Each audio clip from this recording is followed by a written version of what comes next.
Hello YouTube. So I want to kind of give an update for today, or this week at least, where we are on the build. A couple of big milestones were hit this week and we're kind of proud of that. So let's start off first with some of the things that were done at the house this week. So starting last week, they were able to get to the point to where they can put permanent power to the house. So one of the things they wanted to do was to get the wire buried back out to the well pump and also get the propane tank buried as well before they did the final grade. So all those things kind of converged at the same time. So let's talk about the electrical. So the trim electricians came back Thursday of last week and they began to work on both the well as well as inside. So getting the trim out, getting the lights installed, which is what I have right now. Got some lights on, so we're really excited about that. They were able to get the lights installed, all the electrical fixtures, the outlets and the switches. Some of the covers are still missing and some of the switches have to be turned right side up. There is a circuit that's not working in the living room. So the living room, the dining room, the foyer, the sitting room, as well as the back porch are all in the same circuit. So those aren't working yet. I'm sure it's something simple, but they haven't been back out yet because the power didn't get turned back on after the inspection until Thursday, I believe it was. Wednesday or Thursday of this week. So the inspection came out, of course we passed, and then they were able to put permanent power to the house. So now that was important because the AC unit couldn't be installed to permanent power to the house. And so this morning here, it's October the 14th, I believe, they came out today and installed the outside unit and the thermostats. Now it's not connected yet. There's still some stuff that needs to be done, but the unit is in place. And I'll show you that on the walkthrough here in a minute. In addition, they started tile work last week as well. So the tile guys came out and what they started to do was our master bathroom. And there's tile going inside the master bathroom, the toilet area, the shower, and the floor. And then in my second bathroom, my son's bathroom, it is also going to have tile on the floor and in the shower. So let's go talk about our master bathroom first. So some of the things that we found in regards to that was we had the tile guys come out here and the flooring guys come out here and they measured the square footage of the bathroom. So they ordered enough tile to cover it. The problem was that they didn't account for the lines. So when they were able to, when they began to lay the tile in, and we did a straight line, not what's called a brick stack, they realized that the lines, in order for them to stay straight, you had to cut the tile in order for it to fit on the wall and the line stay straight on all four corners. Well, doing that, you have a bunch of waste. And so what they couldn't do was finish because they had to order 10 more boxes of tile in order to complete it. So that was something that wasn't taken into account for. I don't know if the tile guys just made a mathematical mistake or what, but it was a mistake nonetheless. It's not insurmountable. It's just something that I want to pass on to you to know that when you measure out your tile, take into account how you're actually going to lay it out so you know if you need to order more boxes or maybe even less. But the flooring is done and most of the tile in the bathroom is done as well. We are getting a bench put inside the shower as well as what's called niche boxes. I call them soap boxes, but I think the proper name is niche boxes. So there was 2 of those that actually went in there and they've got those installed as well. And the same goes in my son's bathroom. Now, the funny thing with my son's bathroom, it was supposed to be a drop-in shower. So it was supposed to be that one-piece shower tub combo. But the builder kind of messed up and he ordered the tub without the shower. So he's actually putting the tile in on him because he messed up and he couldn't get that tub out once he realized the mistake without tearing down the wall. So it was just cheaper to do the tile work. So we went and picked tile out, and my wife and I, a mistake is a mistake, so we didn't want to hold him and go get, some very expensive tile. It wasn't worth all that. So we found some really nice economical tile, but it's really the labor he's gonna probably take a beating on. But we were very appreciative that he was able to acknowledge the fact that he made the mistake and he's correcting it. So, but the tile we picked out, we actually really like, and it looks really good in the bathroom, and I'll show you that also during the walkthrough. So also at the same time, we needed to get the final grade, like I told you earlier, so everything needed to be buried so that can occur. And we got sod in also. So originally I was gonna sod myself. I said, hey, I need about a truckload of sod, which is anywhere between 18 to 20 pallets, about 10,000 square feet of sod is what it equates to. So I figured I'd get some buddies over here and we were gonna be able to just throw the sod down. Well, that's not quite as easy as it sounds. Sodding is pretty laborious work. So when I looked at the price, I had a neighbor who's gonna get the sod for me at a standard price or at cost price. And I was gonna install it myself. After I looked at it, the builder said he can get it done, install final grade for about $800 more than what I was gonna pay for just the sod. So it was beneficial for me to go ahead and just let them do that. Literally, it was one of the best decisions I've made here recently because they were able to put the sod in. So they graded, put the sod in, and we're out in 2 hours. So I would literally been throwing sod away because it would have went bad before I could have got it all out.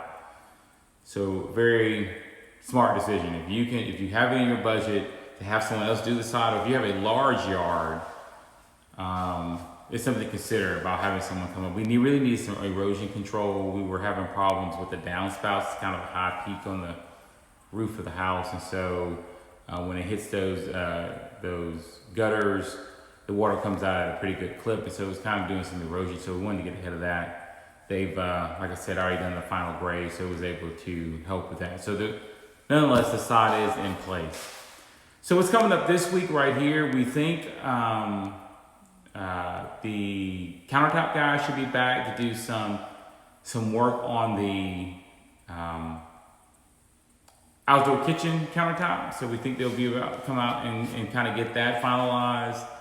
Also, the tile guys should finish up this week. It may be into the week after to get that done, but they're getting really close. They've done a really great job. They were out here yesterday on Saturday working as well to kind of stay ahead of it. So they're moving relatively good. So after the tile is done, the electricians will come back. The plumbers will come in then and start doing the plumbing rough end. There's a lot of things that need to be fixed throughout the house. Small little things where they've had to move some wire in the wall, so there's some cuts that needs to be filled in. The sheetrock needs to be completed. But after that, they'll bring the painters back in, and the painters will go ahead and do the second and third coat of paint on the walls and the trim. Once that's done, then the flooring comes in. And then at that point, like I said in the last video, once the flooring comes in, we're really at the finish line at that point, and because the appliances follow directly after that. So let's talk about some of the things that happened in financing this week. Being that we're getting so close, there's a couple of different options that I needed to explore with our mortgage and our bank. So one thing I didn't really understand, I guess didn't know that I discovered in this process is when you take a construction loan out and you don't do a one-time closing. And this may be true for a one-time closing. I'm just not 100% sure on it because we didn't do that option. But if you take a construction loan out, when you convert it to a mortgage, it's actually a refinance. It's not a new mortgage purchase. Now, why is that important? Well, for me, I'm using VA benefits.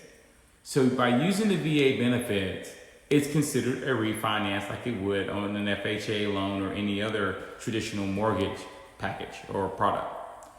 So the VA changed their standards when it comes to refinancing a loan. Now, the VA has always been known for 100% financing up to 103% because you could roll some of your fees and your VA funding fee into the loan. So they're known for that. That's what the big I guess, selling point to veterans is being able to use the VA loan at 100%. Well, they changed that on the refinance. So this year, after we started our construction loan, they changed it. And that change said at 90% loan to value. So if my house appraises for $100,000, $90,000 is what they're saying they would finance at the lowest interest rate. That means they got to come out of pocket $10,000 if there's no equity in the house, or my loan to value isn't high enough to cover that $10,000. So we didn't realize that. Now, we saved some cash from the very beginning of this thing, just not knowing what the end would be. We didn't know if we were going to have to come out of pocket to finish the bill or to even some closing costs. It was just one of those rainy days funds we kind of held back. Good thing we did. Now, you can do 100% with the VA, but the interest rate changes. So it was 3.25 on Friday, which was the VA interest rate. If you do over 90%, it's 3.75. At least the investors that buy the loan will take it at 100% at 3.75 if the value in the house is there. These are things we didn't plan for. We didn't account for that, and we have a really great bank that we're working with, and literally you couldn't ask for a better partner in a construction loan or even a permanent mortgage than the bank that we're using.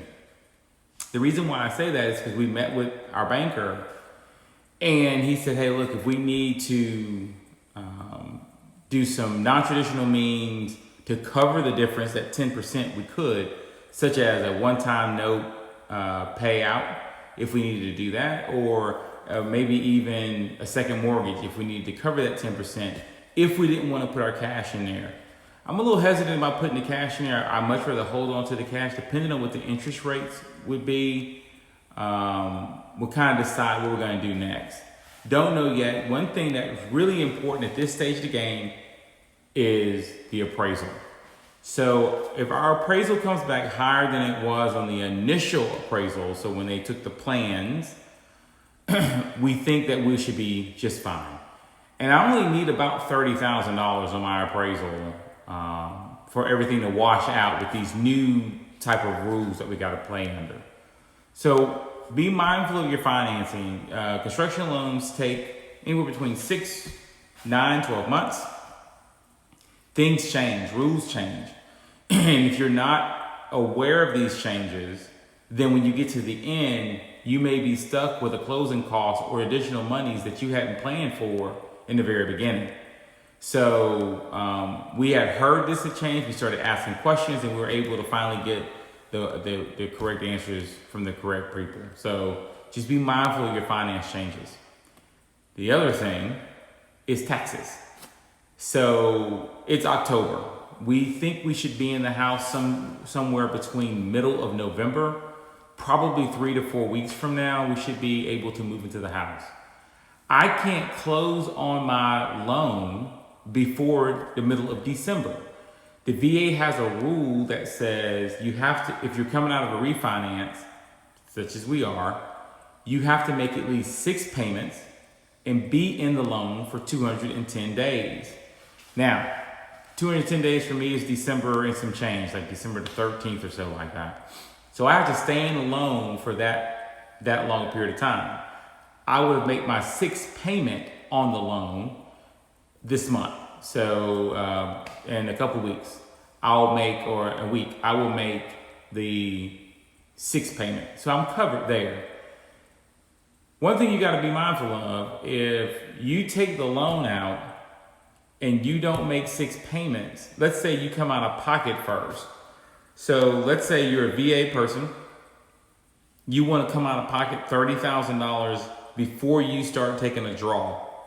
So it takes you 3 months to get to the $30,000 mark, and then you start taking draws. Well, let's say it's 7 months from that period that you finish your house, your bill. So you're ready to go in your refinance, but you haven't made 6 payments yet because the first month and a half, the draw is not even gonna come out yet. So, or the payment won't be due. So you're short.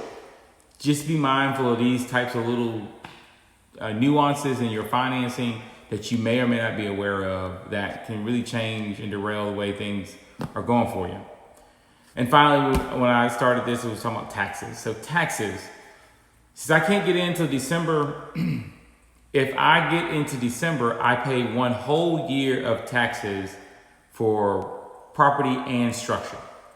If I get my certificate of occupancy in January, then I pay 12 months of land only taxes. So just be mindful of things that you can do to save a little bit of money on the back end. If I can get 12 months of land only taxes, which is about $400 compared to $4,000, I'll take the $400 all day. So we're trying to work through that to see how we can make that happen to get the certificate of occupancy issued in January. So besides that, we'll walk around the house to kind of let you see some of the things that have been done. And I'll see you probably in a week and a half. So first of all, I want to point out the fact that we now have lights in the house. The fans are installed. So this week, the electricians came back and they were able to start doing their trim out. Today is Sunday, and the outside AC unit was installed as well as the thermostats. That's that there. Also here in the bathroom, our towel in the master bathroom on the floor is nearly completed. Lights make a difference, big difference. So they're able now to begin doing work in the house a little later, being that it's now fall and it gets dark a little earlier. So they stay a little later now because of the lights being in the house. But as you can see, the towel work has started in our bathroom, and then here in our shower, you can see that they have started working in there. He believes he should have all the towel work up by next week and then begin to grout it out. So we learned here, this is a piece that we learned, that the way that we did it, and you can see that the lines are level, it's not brick stacked, which means they kind of stagger. So when they measured the shower for the tile, they didn't take into consideration the number of cuts. So by square footage, the tiles were correct. However, when you begin to cut the tiles and realize that you have to cut them in a way that the lines, like here, stay in line all the way around, that you cut pieces that make them shorter. So in all reality, we ordered enough tile to cover the entire shower. However, when you start to cut them, we were actually 10 short. So I'll show you out here what I'm talking about. So here's all the pieces that were left behind when they cut. So when they do that, these are unusable pieces. If he were to use these pieces, they would make the lines out of alignment. So we can't use those anymore. So just a tidbit, when you order your tile, make sure you order enough to cover in for those, or to account for the type of those types of cuts. Let's see, what else? We'll go over here. Let's show the towel work in the other bathroom. I don't know if I got to show you here, the fireplace was completed with the mantle, so we got the brickwork done also. Let's see, let's go back over here. So this is the second bathroom, and they started the tile work in here as well. So as you can see, they got this shower all the way done. We're still thinking about going all the way up to the ceiling with that tile. If we have enough, we will. If not, we'll keep it right where it is, just about 2 feet from the ceiling. And then next week they'll come in and do the flooring in here as well. Okay, so some other things that happened this week. Oh, here's the other AC unit also. So some other things that we're able to get done this week. Like I said, the electricians came back out and trimmed it out last weekend and finished it up. They got the permanent water to the well pump. Also, we were able to get grass. So the sod guy came and delivered grass. So we have somewhat of a yard. It really changed the way that the house looks with the sod in place. And what we did here, you see these flags, we actually marked out where we want to put our walkway. So they didn't lay grass there. And we marked where we wanted our flower bed, which is what's up there by the house. So it was a truckload of sod. It was about 10,000 square feet. Took them about 2 hours to do it when they got out. They also did the final grade on the property as well. So that was really exciting this week. It really changes everything. In addition, this week, we also got garage doors. So they were installed this week. Really excited about that. And then this morning, like I said, I'm sorry, I'm coming up to this. We have propane out here. So the propane was installed this week too. So we have a buried tank. So that's the main line going inside the house. And then that's the tank hood right there. So they're able to service it from right there. And then again, the grass in the back. And then here you have the AC unit that was installed today. They left about 30 minutes ago. So again, very excited about the progress they did this week. We're thinking that we should be able, well, we're getting really close to a move-in date. We're thinking probably somewhere in the next 3-4 weeks at the most. We're really hoping that it is closer to the 3-week mark. We actually go on vacation in 4. So it'd be nice if we can get in before we go on vacation, or at least start moving in. We don't think we'll fully be in by then. The sod came out really good. So let's talk about some pre-planning. One of the things that we have, of course, is a camper, an RV, and we wanted to be able to hook our camper up to the septic while it was parked here at the house, just in case we needed to use it for a guest. Well, what I didn't plan for in the very beginning was where my septic was going to be at. So the camper is parked on the other side on the gravel, but here is where my septic is. So that is all the way on the other side of the house, which is about 90 feet away, straight across. So the flush out valve for the septic is right here. And I do not have one on the other side of the house. So I had planned on doing the hookup. However, I didn't plan on where to put the septic. So we have water and electricity over there for the camper, but we do not have anything for the well. I'm sorry, for the sewer to be dumped. So that kind of sucked. Also, in addition, when we didn't plan where to put the septic, we didn't plan for the power to the septic. So what they had to do was come out of the roof and come down with the wire and then bury it underground over to the septic right there.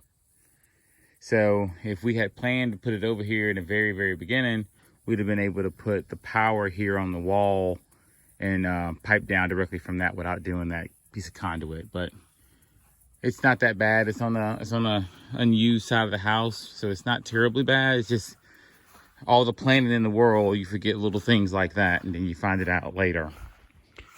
The countertop for the outdoor kitchen has been installed. They still have to come back and do the final cuts on it, as you can see, for where the grills will be at. But they came out and did that about a week and a half or so ago. Let's see. That's the majority of the stuff. Most of the stuff this week has been the tile work.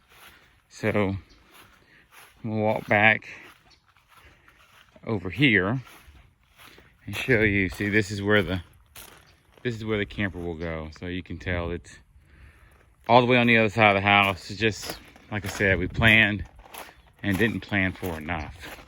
So, okay, that's the walk around for this week.